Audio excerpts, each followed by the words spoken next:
अस्सलाम वालेकुम जी, क्या हाल चाल है।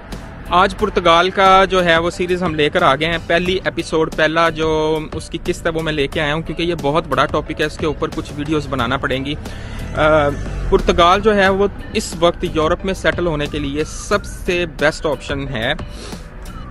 जो लोग पुर्तगाल यूरोप में सेटल होना चाहते हैं या आना चाहते हैं, अपना परमानेंट यहाँ रहना चाहते हैं या पासपोर्ट लेना चाहते हैं, किसी भी यूरोप के कंट्री में सेटल होना चाहते हैं और उनके पास कोई हुनर नहीं है, कोई वो डॉक्टर नहीं है, नर्सिस नहीं है या कोई ऐसी चीज़ नहीं है कि जिसकी बेस पे वो अगर स्वीडन या नॉर्वे या फ्रांस या जर्मनी नहीं सेटल हो सकते और वो यूरोप आना चाहते हैं और उनके पास कोई विजिट वीज़े का ऑप्शन है या कोई भी किसी तरह का ऑप्शन है और वो यूरोप के अंदर पेपर या पासपोर्ट लेना चाहते हैं, तो मैं आपको ये बता दूं, पुर्तगाल से अच्छा इस वक्त यूरोप में कोई दूसरा ऑप्शन नहीं है।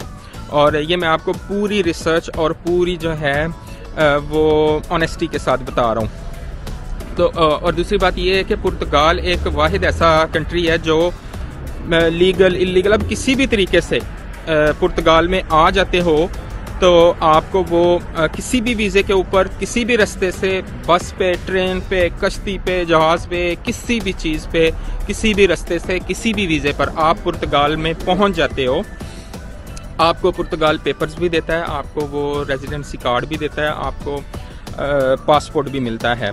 और दूसरा मैं आपको ये बताता चलूँ कि जो पुर्तगाल का पासपोर्ट है वो वन ऑफ द दुनिया में जो टॉप 10 पासपोर्ट्स हैं उनमें आता है, ये नंबर 1 पे भी रहा है। चलिए आज हम थोड़ा सा स्टार्ट का आपको बता देते हैं। उन लोगों के लिए ये जो पहली एपिसोड है मैं उन लोगों के लिए बना रहा हूँ जो किसी भी वीज़े के ऊपर या स्टूडेंट वीज़ा पर हैं या विज़िट पर हैं, किसी भी तरीके से वो वीज़े के ऊपर यूरोप में एंटर हुए हैं और वो पुर्तगाल में आना चाहते हैं।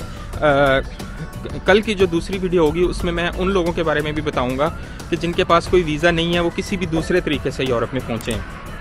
तो आज बात कर लेते हैं लीगल लोगों के लिए जो किसी भी तरह के वीज़े के ऊपर पुर्तगाल में पहुँचते हैं। तो सबसे पहले आप जब अपनी कंट्री से आ रहे हैं तो आपको कुछ चीज़ें आपने जहन में रखें जो आपको चाहिए, जो आपने लेके आनी है। पेन एंड पेपर ले लें और उसको आप नोट कर लें, क्योंकि वो चीज़ें आपको पुर्तगाल पहुंचने के बाद चाहिए होंगी, तो फिर आप स्ट्रगल करोगे अगर आपके पास नहीं है तो। नंबर 1 आपको अपना पासपोर्ट चाहिए, ऑफ कोर्स। पासपोर्ट के अलावा वो तो आपके पास होगा ओबियसली, तभी आप ट्रैवल करके आओगे। दूसरे नंबर पे आपको चाहिए आपका इंग्लिश आईडी कार्ड, जिसके ऊपर आपका घर का जो एड्रेस है, क्योंकि जो पासपोर्ट होता है उसके ऊपर आपका एड्रेस नहीं लिखा हुआ होता। तो आपको इंग्लिश का आईडी कार्ड चाहिए, क्योंकि उर्दू वाला या हिंदी वाला या किसी और लैंग्वेज वाला कार्ड वो एक्सेप्ट नहीं करते हैं अनटिल वो इंग्लिश में ना हो। अगर आपके पास वो कार्ड नहीं है या आपके पास टाइम कम है, आप वो कार्ड बनवा नहीं सकते हैं, तो आपके पास एक ऑप्शन ये है कि आप कोई भी अपना यूटिलिटी बिल ले लें, कोई भी बैंक स्टेटमेंट, कोई भी ऐसा पेपर, कोई सरकारी पेपर जिसके ऊपर आपके घर का एड्रेस इंग्लिश में लिखा हो। एक तो आपको ये चाहिए। दूसरा, आप जब वहाँ पहुँच जाते हैं और आपको चाहिए अपनी कंट्री का, जिस कंट्री से आप आ रहे हैं उस कंट्री का आपको पुलिस क्लियरेंस सर्टिफिकेट चाहिए। पाकिस्तान में वो 2 से 3 दिन में मिल जाता है। इंडिया में भी शायद इसी तरह का कोई प्रोसेस होगा। जहाँ से भी आप आ रहे हैं आपको अपने कंट्री का पुलिस क्लियरेंस सर्टिफिकेट चाहिए। ये चीज़ें लेके आपने जब आप पुर्तगाल में एंटर हो जाते हैं तो एंटर होने के बाद आपको कौन कौन सी ऐसी चीज़ें हैं जो आपको ज़रूर चाहिए। नंबर 1, आप किसी भी रास्ते से आ रहे हैं, फॉर एग्जांपल आप बस पे आ रहे हैं, आप स्पेन में थे, स्पेन बिल्कुल बॉर्डर उसका साथ है पुर्तगाल के, आप स्पेन से आ रहे हैं, अगर बस में आ रहे हैं तो आपको वो बस का टिकट चाहिए जो स्पेन से, फॉर एग्जांपल आप मैड्रिड से आ रहे हैं लिस्बन, तो वो जो टिकट है वो आपके पास होना चाहिए। ट्रेन में आ रहे हैं तो ट्रेन का, या आप कश्ती में आ रहे हैं, फेरी में आ रहे हैं, उसका आपको टिकट चाहिए, या आप जहाज़ में आ रहे हैं, जिस भी ट्रांसपोर्ट को आप यूज़ कर रहे हैं उसका टिकट आपने संभाल लेना है। इसके अलावा एक पेपर आपको और चाहिए। जब आप पुर्तगाल में एंटर होते हैं और जब आपने अपने पेपर अप्लाई करने के लिए वहाँ जाना है तो आपने उनको एक डेट आपने साबित करना है कि मैं इस डेट को पुर्तगाल में एंटर हुआ था और यहाँ मैंने स्टे किया था।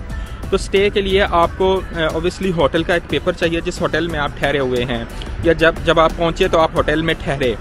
तो ये तकरीबन 30 से 40 यूरो के अराउंड आपको एक नाइट का स्टे होटल में मिल जाता है। और इस चीज़ का आपने ख़ास ख्याल रखना है कि जिस होटल में आप स्टे कर रहे हो वो सेफ रजिस्टर्ड होटल है। SEF सेफ के नाम से एक इदारा है जो आपको अगर आप सेफ रजिस्टर्ड होटल में जाते हैं, जो कि मोस्ट ऑफ द जो होटल्स हैं वो सेफ रजिस्टर्ड हैं, तो जब आप होटल में स्टे करेंगे तो उनको आप बताएंगे कि मुझे सेफ का वो पेपर निकाल कर दें। उसमें मेक श्योर कर लें कि आपका जो नाम है उसके स्पेलिंग ठीक है, आपका डेट ऑफ बर्थ ठीक है, हर एक चीज़ जो है फर्स्ट नेम सेकंड नेम बिल्कुल सही तरीके से लिखा हुआ है, क्योंकि आपने ये सारे पेपर्स जमा करवाने हैं आगे जाके अपनी फ़ाइल लॉक करवाने के लिए। तो सेफ रजिस्टर्ड होटल में आपने स्टे करना है। तो ये सारे पेपर जब आपने ले लिए, आपका होटल, आपका एंटर होने का टिकट, जिस भी चीज़ पे आप आए हो, जहाज़ पे आए हो, जिस चीज़ पे भी आए हो, आपका पासपोर्ट, वीज़ा नहीं चाहिए, वीज़े का कोई इशू नहीं है, आप लीगली एंटर हो गए हो, दैट्स ऑल। इसके अलावा आपको कोई चीज़ नहीं चाहिए। आपका पासपोर्ट, आपके जो आपका बैक होम जो आपका कंट्री है वहाँ का पुलिस क्लियरेंस, और आपका इंग्लिश का एड्रेस, प्रूफ ऑफ एड्रेस इसको बोलते हैं, ये हो गया। उसके बाद आपको एक चीज़ चाहिए होती है जिसको बोलते हैं चुनता, इधर पुर्तगाल में उसको चुनता बोलते हैं। बेसिकली पुर्तगाल का एड्रेस चाहिए होता है आपको। तो ऑब्वियसली जब आप नए हो, आप यहाँ उतरे हो, आपको तो नहीं पता कि आप कहाँ रह रहे हो, या आपको कौन सा यानी कब आपको घर मिलता है, कब आपको रेजिडेंसी मिलती है। तो उसके लिए आप किसी भी पुर्तगाल रेजिडेंट बंदा जो वहाँ रहता हो पुर्तगाल के अंदर, उसके पास रेजिडेंट कार्ड हो, वो भले ही पुर्तगाल नेशनल है या नहीं है, उसका आपको गारंटी चाहिए। वो आपका गारंटर होगा, वो जाके अपना एड्रेस देगा। जो आप जब अपना फाइल लॉक करवाएंगे तो आप उसका एड्रेस देंगे, उसको आप कुछ पेमेंट कर सकते हैं या लोग अपना एड्रेस बेचते हैं।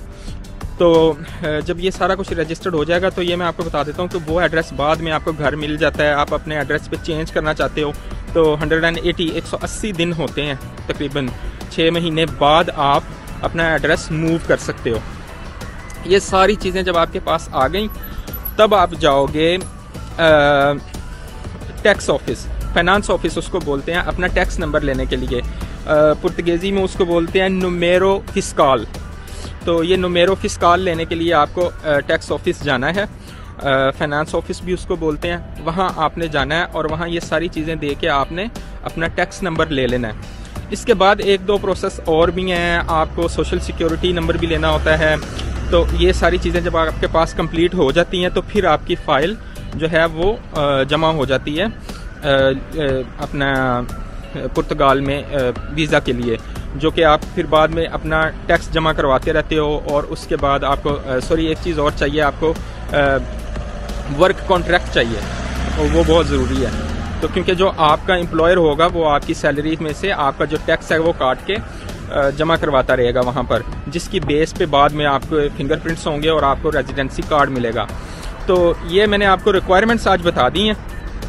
और टैक्स ऑफिस का आप किसी भी बड़े शहर में जाते हैं, हर शहर में 10, 15, 20 टैक्स ऑफिस होते हैं। तो आप किसी से भी पूछ लें टैक्स ऑफिस का, वहाँ जाएं, ये चीज़ें उनको दें और अपना टैक्स नंबर लें।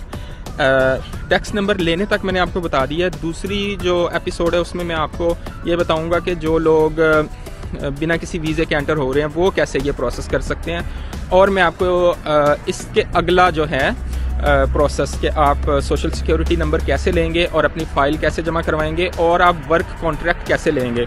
और अगैन मैं आपको पिछली वीडियो में भी बोला था, आज फिर बोल रहा हूँ, फ्रॉड्स के आपने हथे नहीं चढ़ना। किसी की आपको ज़रूरत नहीं है, किसी को पैसे देने की ज़रूरत नहीं है, सारा प्रोसेस आपको खुद करना है। तो आप ये मेरी पुर्तगाल की सीरीज़ देखते रहें, इससे आपको ये फ़ायदा होगा कि आपका 1 रुपया भी एक्स्ट्रा नहीं लगेगा, आप किसी को पैसे नहीं आपको देने पड़ेंगे, आप खुद से अपना काम कर सकोगे। तो अगली वीडियो तक के लिए मुझे इजाज़त दें, अपना बहुत सारा ख्याल रखें।